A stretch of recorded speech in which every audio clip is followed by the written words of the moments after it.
تو ناظرین اس وقت ہمارے ساتھ موجود ہے حجت الاسلام والمسلمین علی جناب مولانا وسیع حسن خان صاحب قبلہ۔ السلام علیکم آقا۔ وعلیکم السلام ورحمۃ اللہ وبرکاتہ۔ آقا اکثر ہم نے ایک بہت ہی مشہور شعر سنا ہے جوش ملی آبادی صاحب کا کہ انسان کو بیدار تو ہو لینے دو، ہر قوم پکارے گی ہمارے ہے حسین۔ جی تو اس کا کیا میسج ہے اس کے پیچھے؟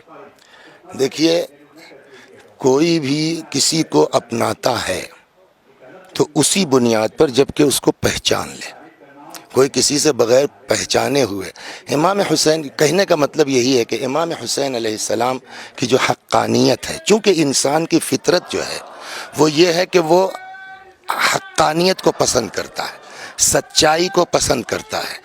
ابھی جن کو نہیں پتا ہے کہ امام حسین کون ہیں یا ان کا کیا مقصد تھا، جیسے جیسے یہ باتیں واضح ہوتی جائیں گی تو چونکہ انسان جو ہے وہ حق کی طرف مائل ہوتا ہے، سچائی کی طرف مائل ہوتا ہے، تو جیسے جیسے انسان جو ہے امام کو پہچانتا جائے گا ان کی طرف آتا جائے گا۔ شاید یہی مقصد ہے ان کا، جو مرحوم کا، کہ انسان کو بیدار تو ہو لینے دو۔ بیدار ہونے مطلب انسان کو امام حسین کی حقانیت کو سمجھنے تو دو۔